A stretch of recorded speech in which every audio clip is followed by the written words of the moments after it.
வணக்கம் அனைவருக்கும். எல்லாம் எப்படி இருக்கீங்க? இங்கே நான் ரொம்ப நல்லா இருக்கேன். இப்போ நம்ம பார்க்க போகிறது முட்டை போண்டா.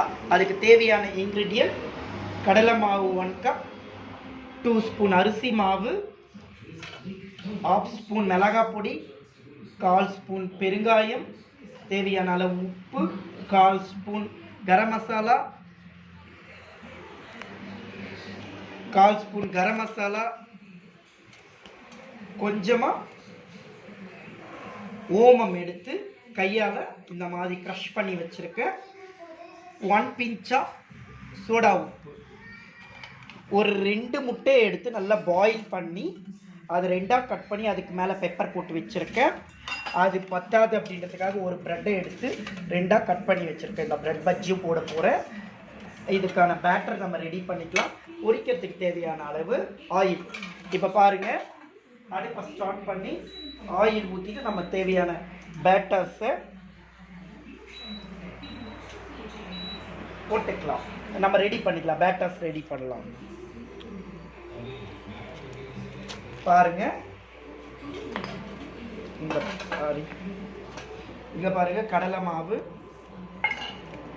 எடுத்து வச்சிருக்க, அரிசி மாவு, இப்போ எடுத்து வச்சிருக்க ஓல் மசாலா இன்க்ரீடியன்ட்ஸ் எல்லாத்தையும் ஒரு வெல் மிக்ஸ் பண்ணிட்டு நம்ம தேவையான அளவு வாட்ரு கொஞ்சம் கொஞ்சமாக போட்டு மிக்ஸ் பண்ணிக்கலாம்.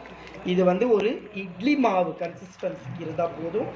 தண்ணி அதிகமாகிடுச்சுன்னா ஆயில் நிறைய பிடிக்கும். அதே போல் நமக்கு அந்த பேட்டர் வந்து பார்த்திங்கன்னா டேஸ்ட் வராது.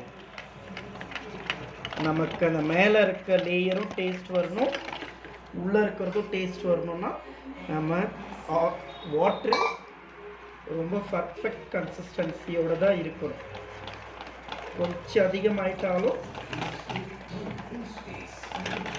டேஸ்ட் வந்து மாறிடும். அதே போல் நம்ம டிப் பண்ணவும் சிரமமாக இருக்கும். ஓகே, பார்க்கலாம், இருக்கட்டும், பார்க்கலாம். இது எனக்கு கரெக்ட் கன்சிஸ்டன்சின்னு நினைக்கிறேன்.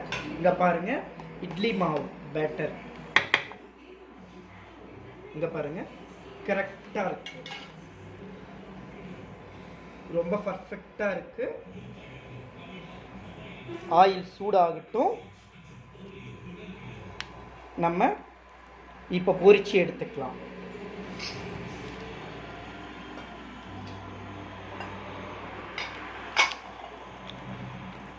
இங்கே பாருங்கள், ரொம்ப பர்ஃபெக்டாக இருக்குது.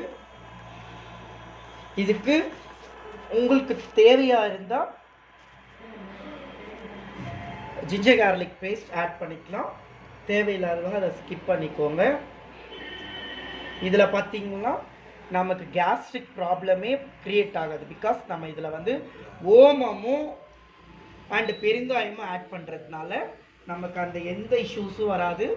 ஆயில் சூடாகிட்டுருக்கு. ஓகே, இப்போ நம்ம இந்த பேட்டரில் எக்கை டிப் பண்ணி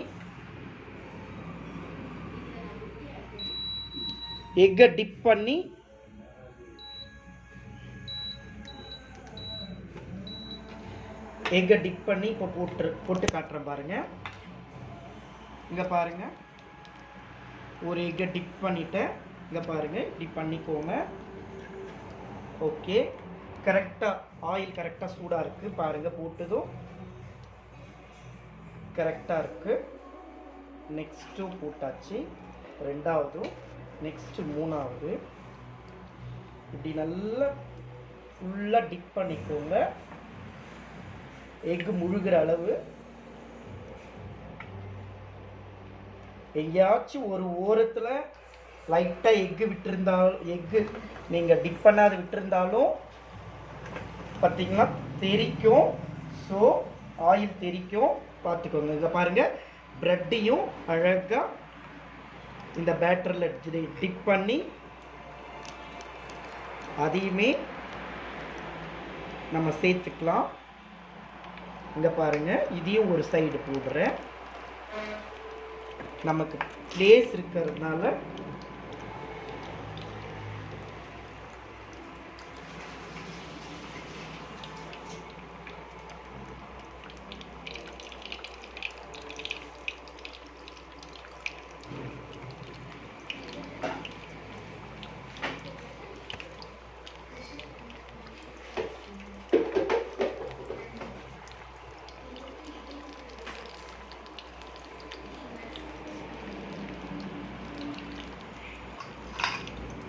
பாருங்கள், லைட்டாக எடுத்து விடுறேன். எவ்வளோ பர்ஃபெக்டாக வந்திருக்கு. இது பாருங்கள், எவ்வளோ அழகாக திருப்ப வருது பாருங்கள்.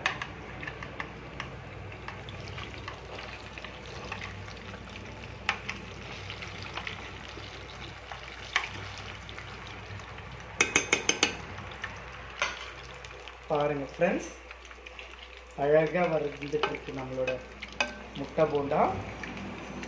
நல்லா வேகட்டும்.